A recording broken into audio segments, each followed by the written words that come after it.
Welcome everybody to season three to Story Time with a Thug, and we back. Season three. I don't know how many episodes I'm gonna give you, but I just want to give you more insight to I don't want to say glorious. Let me just say my life of nastiness. So if you haven't watched the first two seasons, please go and watch my older videos and see why I talk about the things that I talk about. So I want to tell you a college story. I'm not sure if I told a college story up until this point, but my college freshman year was at Youngstown State. It was wild to say the least, but I just want to sit back with this one because when I was in college, I did a lot of things you're supposed to do as a freshman.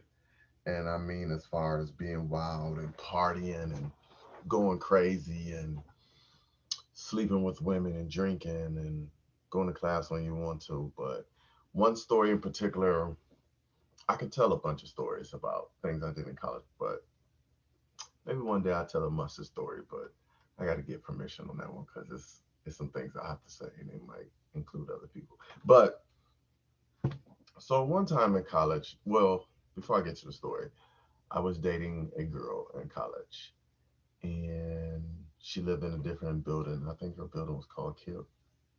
Was her the Kill College building? I was in Leiden. She was in Kill College. Yeah. So, I used to go to her place and stay the night. Sometimes she would come over to my place and stay the night. So, it is what it is. But um, she was a very good woman. I was young, dumb, and trying to fill women up with this fourth letter of the alphabet. So I was living very wild. But this particular incident, okay, not say incident, I don't even want to say event, interaction. Me and my one homie, his name will forever be named nameless, but we're going to call him Down the Way. You know, he was messing with a different woman, but she didn't live in Kilcawley. If I remember, she lived in Youngstown. So, um, for some, I don't remember how we got to the Kilcawley building. I just remember what happened in the room. So we get to the room and he's with his woman, I'm with my woman, we're just having conversation. And if I'm trying to recall this specific wording, so let me give you a quick background. In the Kill Cawley building, their rooms were smaller than our buildings, our rooms, our dorm rooms in Leiden. So they couldn't take their bunk beds apart. They had to sleep, up and down based on space availability. And in ours, we could take ours and rearrange a room. So I don't know who said or how it was said, but I think this is how it went. Hey Rob, we should have sex with our women on the bunk beds. And my girlfriend, she had a room to herself. Her roommate moved out, but she only slept on the bottom bunk. So I don't know if she told him to go to the bottom bunk or me and her were already laying on the bottom bunk. So we proceed to get our mission successful. And, I'm talking to my lady on the bottom, I'm trying to talk her into it. She's not really feeling it. It's kind of like invasion of privacy for her. But I guess, like, as the moment was going on, she kind of just was like, all right, let's get to it. So before me and her can get into it, or me turn her pants off, or me unzip, he already in it. And I kid you not, 20 seconds later, he finished. I'm like, nigga, is you done? Like, is you done? Or so we finished? Y'all Like, y'all finished or y'all done? homie was I ain't got no done. more talking. Let's rock. And then he slid down off the bed. And he was like, what y'all gonna do? Fam, you done?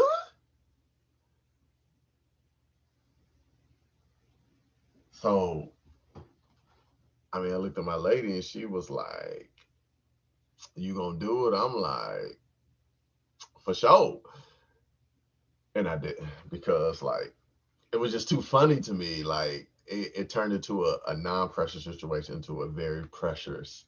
I know that's not the word pressurous, but turned into a pressure situation for myself because I was just so amused by how quick it was done, and me and my lady ain't even got to get into it.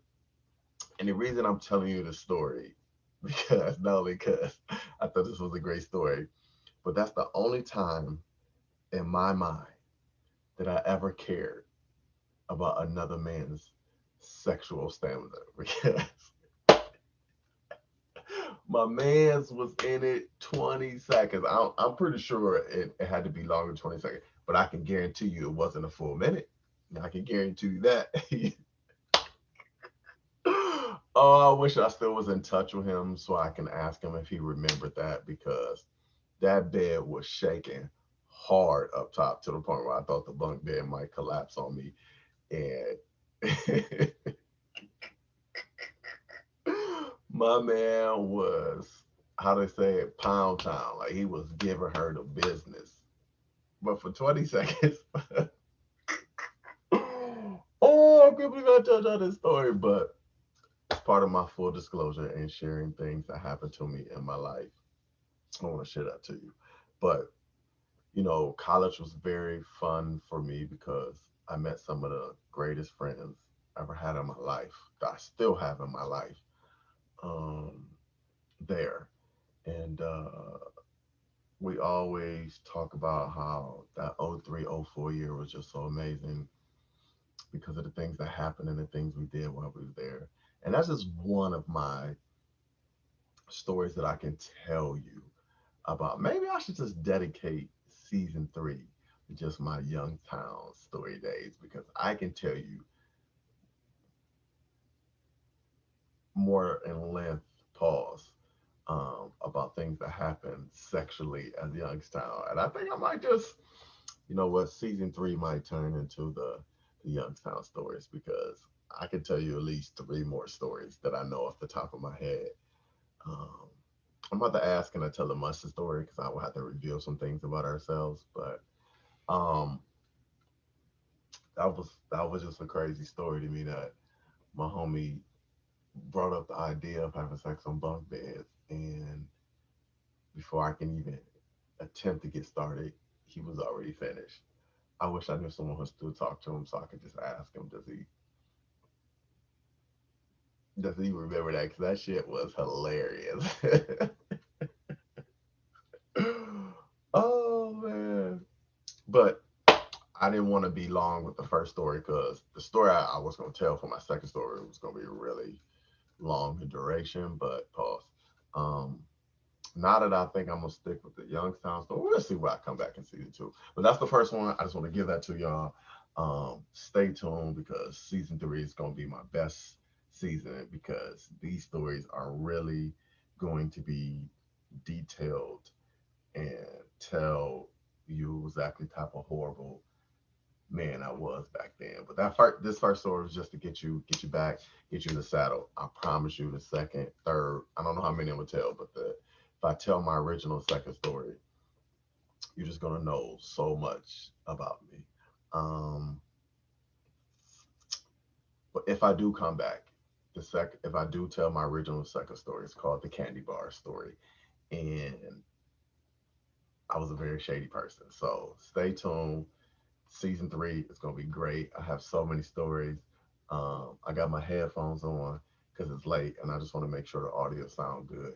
But thank you for watching this YouTube channel. Share with somebody. Please like and subscribe because I have so much to share, and I'm gonna make this a great season. So, like I always say, drink more water, eat more chicken.